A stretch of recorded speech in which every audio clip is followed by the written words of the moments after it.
అంటే నా రాజకీయ జీవితంలో ఇటువంటి ఒక సమావేశం ఏర్పాటు చేసే పరిస్థితి ఏర్పడుతుందని చెప్పని ఇప్పుడు ఊహించలే, భావించలే. కానీ దురదృష్టం, విధి లిఖితం, నా కాంగ్రెస్ పార్టీతో ఉన్న 4 దశాబ్దాల పైగా అనుబంధం మరి ఈరోజు ఈ విధంగా దూరమే పరిస్థితి రావటం ఏదైతుందో నేను దీని ఒక దురదృష్టకరమైనటువంటి ఒక సంఘటనగా జీర్ణించుకోలేని పరిస్థితులలో కొన్ని సందర్భాలలో మనకు మన ఇష్టానికి భిన్నంగానైనా కానీ కొన్ని నిర్ణయాలు తీసుకోవాల్సి వస్తుంది. ఈ నిర్ణయం కూడా ఏదైతుందో ఒక విధంగా నెప్పే పేరు కూడా బాధ తప్త హృదయంతో విధి లేని పరిస్థితుల్లో ఈ నిర్ణయం తీసుకున్నందుకు నేను మిత్రులందరినీ కూడా మరి మీరు నాకు ఈ సుదీర్ఘ ప్రజా జీవితం 4 దశాబ్దాల పైగా తోడు నిలిచిండ్రు. చేవలాడో రంజిత్ రెడ్డి, అలా ముందు సునీతారెడ్డి, పాపం అమ్మాయి మహేందర్ రెడ్డి ఆ ప్రాంతంలో అనౌన్స్ చేసిండే. ఆయన కాదనేది అవుతుందో ఇంకొని పట్టుకొచ్చిండు రంజిత్ రెడ్డి అని చెప్పాను. Except from that constituency from BRS. People are so voice, వాళ్ళు మనం తక్కువ అంచనా వేయద్దు. దాని ప్రభావం ఏదైతుందో మహబూబ్ నగర్ ఓడిపోయింది సీఎం గారి సొంత పార్లమెంటరీ కాన్స్టిట్యున్సీ.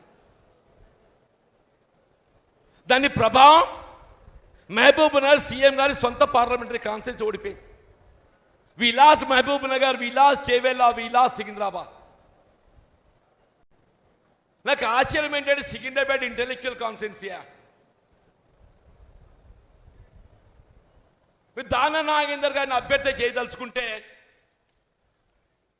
ఆయన అసెంబ్లీకి రాజీనామా చేయించి పెడితే అయిపోతుండే కదా.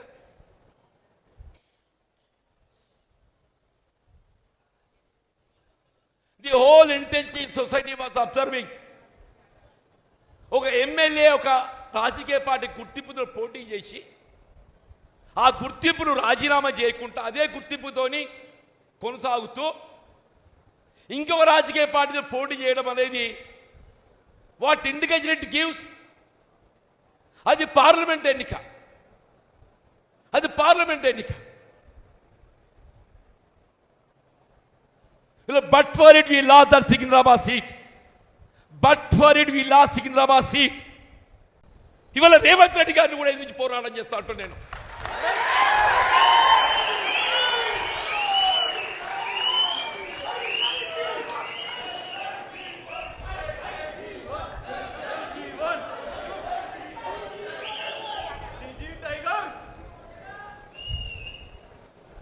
నీతో తొక్కబడుతూ అణగదొక్కబడ్డ దానికంటే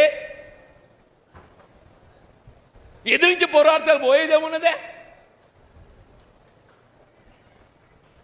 నాకు ఎదిరించి పోరాడు పోయేదేంది అంటూ నేను మనం పోయేదేందని చెప్పర్రా. పోరాడదామా వద్దా చెప్పండి, పోరాడదామా వద్దా? మరి ఇక్కడ అడగదొక్కబడదామా? ఎంతకాలం ఈ అవమానాలు, ఎంతకాలం ఈ అవమానాలు, ఎంతకాలం ఈ మానసిక క్షోభ? అంటే కాంగ్రెస్ పార్టీ నుంచి ఎవడు ఎదగద్దు, కాంగ్రెస్ పార్టీ నుంచి ఎవడు ఎదగద్దు. నీ చెప్పు చేతుల్లో ఉండేటోడు, నీ దయా దాక్షిణ్యాలకు లొంగేటోడు, నీ అడుగులకు అడుగులు ఎత్తటోడు, వాడు మాత్రమే కాంగ్రెస్ పార్టీలు కొనసాగాలి.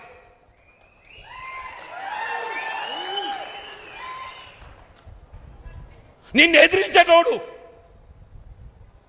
రాహుల్ గాంధీ ఆలోచనకు అనుగుణంగా నడిచేటోడు, నువ్వు ఎవరిని అడగదొక్కుతున్నావే? రాహుల్ గాంధీ గారి ఆలోచనకు అనుగుణంగా నడిచేటోడిని అడగదొక్కుతున్నావు అంటూ నేను. నువ్వు అడగదొక్కేది ఎవరిని కాదు, రాహుల్ గాంధీ గారి ఆలోచనకు అనుగుణంగా నడిచేటోడిని నువ్వు అడగదొక్కుతున్నావు అని చెప్పంటూ నేను.